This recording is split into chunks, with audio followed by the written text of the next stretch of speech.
There is a part of you that already knows the truth, even if you've never dared to speak it out loud. The men who hurt you are the ones who always seem to pull you in the hardest. You know they're not good for you.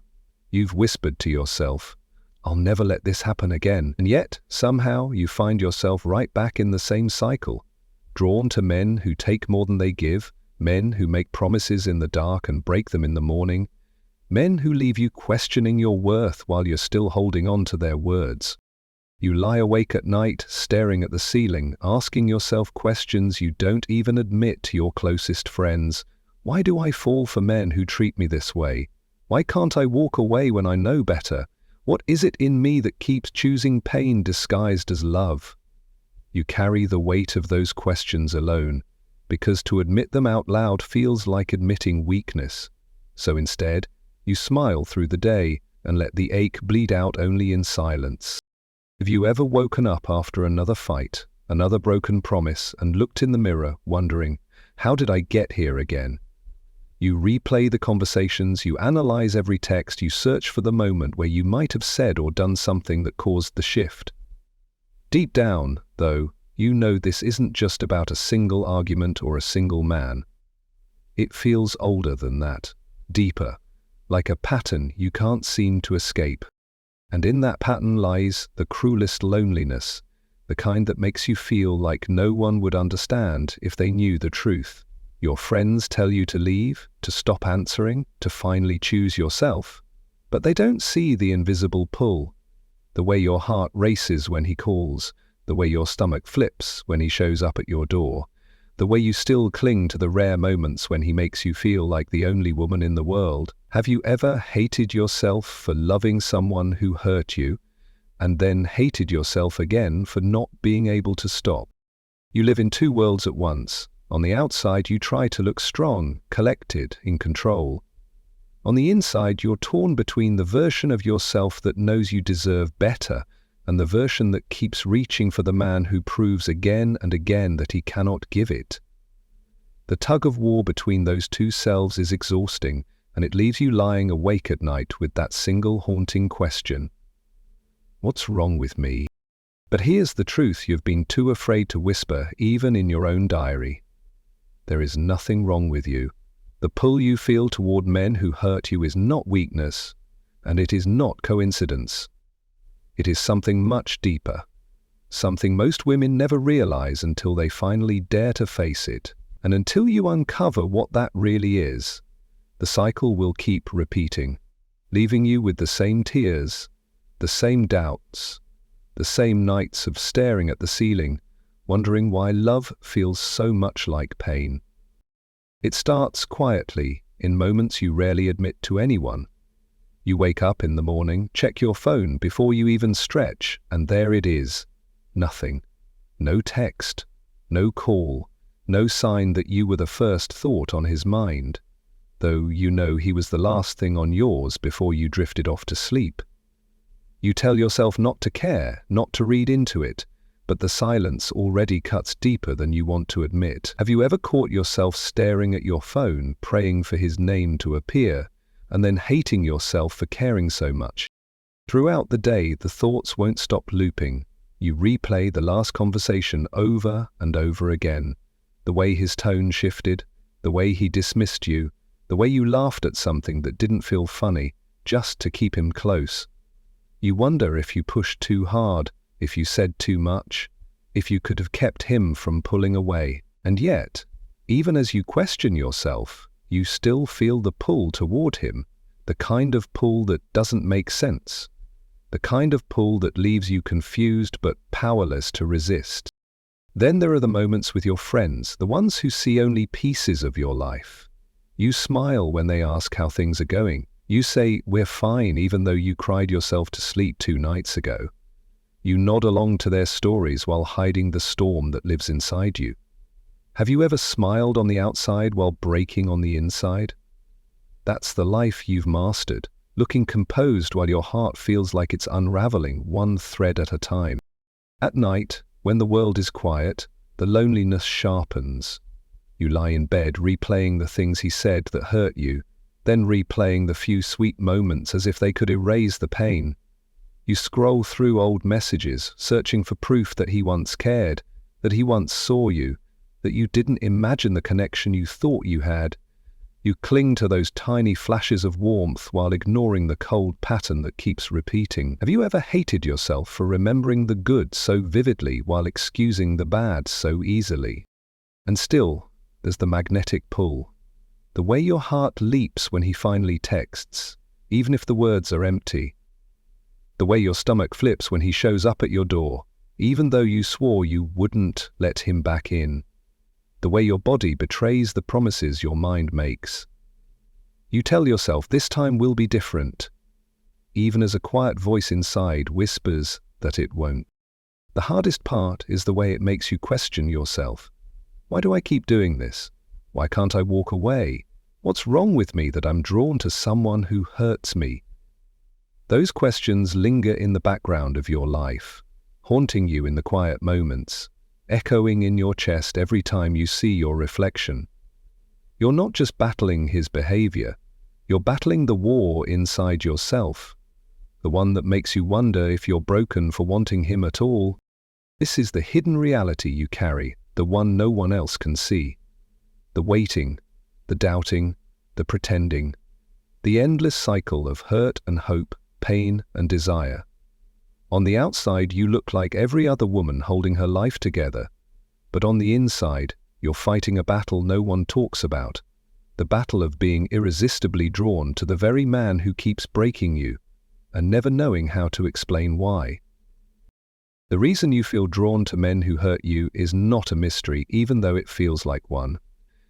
It isn't because you're weak, or because you don't know better, or because you secretly enjoy pain. It's because somewhere, deep inside you, your mind and heart have been trained to confuse chaos with love. From the time you were young, you were taught, sometimes through words, often through silence, that affection must be earned, that attention is unpredictable, and that love always comes with conditions. And so, without realizing it, you learn to chase the very thing that hurts you. Think about it. Why does his silence pull you in harder than his presence? Why do you feel more alive in the tension of waiting for his text than in the comfort of knowing someone steady is already there? It's because your body remembers uncertainty. The inconsistency feels familiar, almost like home. That doesn't mean it's healthy. It means the blueprint of love you were given has cracks in it. And instead of avoiding those cracks, you keep falling into them. What if the very thing you're chasing is the reason you feel invisible? You tell yourself, if I love him harder, if I stay loyal no matter how badly he treats me, if I prove my worth, he'll finally see me. But the truth is, every time you chase, you shrink. Every time you pour yourself into a man who withholds, you disappear a little more. You don't feel invisible because you aren't enough. You feel invisible because you've been giving yourself to someone who thrives on your erasure. The pull toward men who hurt you isn't random. It's the unresolved hunger inside of you. The little girl who wanted to be chosen, who wanted to feel safe, who wanted to be loved without question. She still lives in you. And every time you meet a man who mirrors that old wound, she rises up, hoping that this time will be different. That maybe if you get it right with him, it will finally heal what went wrong before. But has it ever healed, or has it only repeated? This is why nice guys sometimes bore you, why stability feels suspicious, why calm feels empty, because your nervous system has been trained to equate intensity with intimacy, unpredictability with passion. You think the butterflies are a sign of love, but they're really a warning. A flare from your body saying, this feels familiar, but it isn't safe. And still, you go back. Not because you don't know better, but because knowing better doesn't erase the programming. Here's the truth no one told you. Attraction isn't always about chemistry. Sometimes it's about history. Sometimes the man who hurts you feels magnetic because he's scratching at an old wound, not because he's offering real love. And as long as that wound goes unhealed, you will keep mistaking pain for passion. Have you noticed how you feel more desperate to prove yourself when he pulls away? Have you noticed how your worth feels tied to winning him back rather than walking away? That's not love. That's survival. That's the little girl in you still trying to earn the affection she was denied. And until you recognize it, you'll keep handing your heart to men who mirror your old heartbreak. The cycle continues not because you don't deserve better, but because you haven't yet believed that love can exist without pain. And so you go where the hurt is, because somewhere deep down, hurt is what you've come to recognize as love. But what happens when you finally tell yourself the truth? What happens when you stop confusing intensity with intimacy? What happens when you stop chasing men who break you and start choosing men who build you? That is when the pull begins to lose its power. That is when you stop living in repetition and start living in freedom. And yet, this is the hardest truth to face. It was never really about him, it was always about you. Your patterns, your wounds, your longing to be seen. The men who hurt you are only mirrors, reflecting the part of you that still believes love has to be earned through suffering. But here's the part most women never realize. The first step is to recognize the pattern, not the man. The emotional truth is that it was never just about him. It was about the wound he touched. When you feel pulled towards someone who hurts you, it's not because your soul is broken, it's because your nervous system has been trained to confuse unpredictability with love. The practical advice is to slow down when you feel that magnetic pull. Instead of rushing headfirst into the intensity, ask yourself, does this feel exciting because it's real or because it's familiar? Imagine this. You meet a man who gives you butterflies instantly, but instead of surrendering, you step back and observe. You notice how the high is tied to his inconsistency, how your heart races more when he's unavailable than when he's kind. Can you see how clarity grows the moment you pause instead of chasing? The second step is to stop negotiating with disrespect. The emotional truth is that every time you excuse the hurt, you teach yourself that pain is the price of love, and the longer you carry that belief, the more invisible you become. The practical advice is to set a line in the sand. The first time he disrespects you, you don't explain it away, you don't soften it, you don't laugh it off. You name it. Example. He raises his voice in anger, something you used to tolerate. This time you say calmly, I don't accept being spoken to like that. And if it continues, you leave. Not dramatically, not to punish him, but because you refuse to teach your heart that abuse is normal. Have you ever asked yourself what would change if you stopped forgiving things that broke you the first time?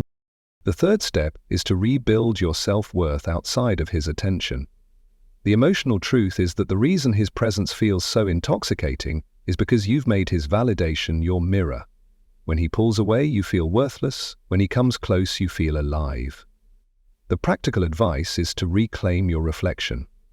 Fill your life with things that remind you who you are without him. Friends who see you, passions that ignite you, moments of peace that don't depend on his call. Picture this. Instead of waiting for his text on a Friday night, you're at a dinner table surrounded by people who light you up. Your phone buzzes, but it doesn't own your mood anymore. Doesn't the thought of being untouchable by his inconsistency feel like power? The fourth step is to rewrite what love means to you. The emotional truth is that your heart has been chasing the echo of an old wound, mistaking it for passion. The practical advice is to set a new standard. Love is not adrenaline, it is not chaos, it is not a test you have to pass. Love is steadiness. Love is clarity. Love is presence. Imagine this. You meet someone who texts you back without delay, who shows up when he says he will, who listens when you speak. At first, it feels strange, almost boring. But then you realize, this isn't boredom, this is safety.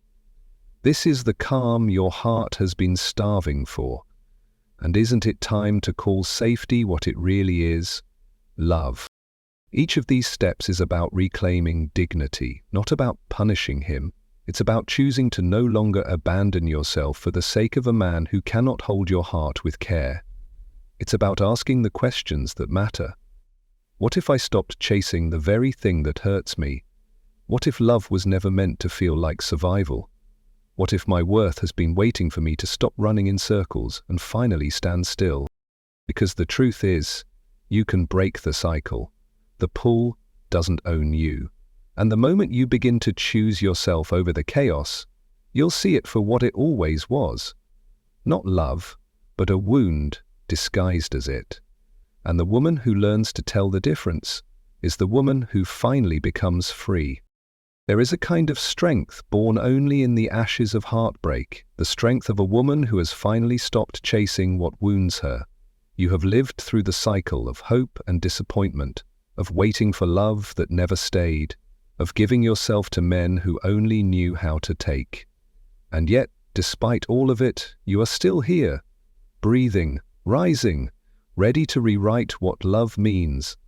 That alone is proof of your power. You are not defined by the nights you cried yourself to sleep. You are not the unanswered texts, the broken promises, the words that cut too deep. You are the woman who endured, who kept loving even when it hurt, who carried her own heart through storms that should have drowned her. That resilience is your crown, even if you haven't noticed it shining yet.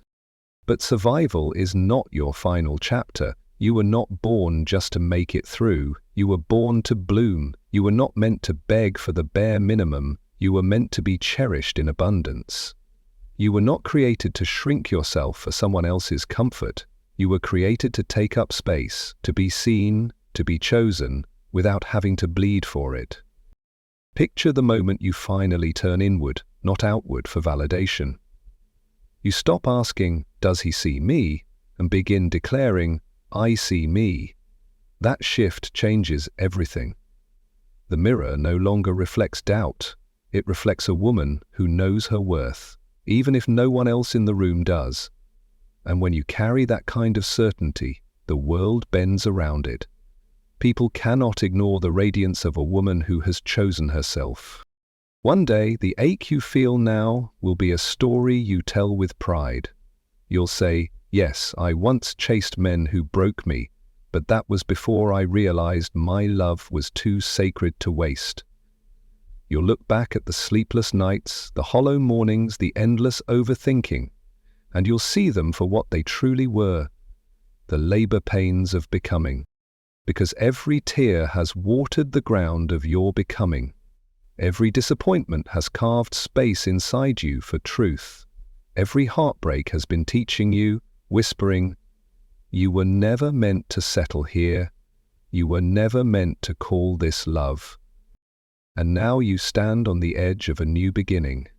Not because a man finally showed up to love you right, but because you finally decided that your dignity, your peace, your joy are non-negotiable.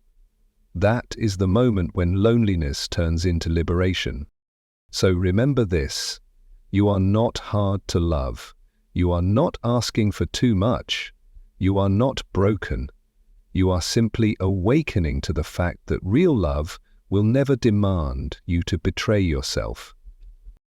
Carry this truth like fire in your chest. The day you choose yourself is the day you stop being drawn to men who hurt you. That is the day everything changes. And I leave you with one question, the kind that will echo long after the words fade. If the love you crave requires you to lose yourself, was it ever love at all?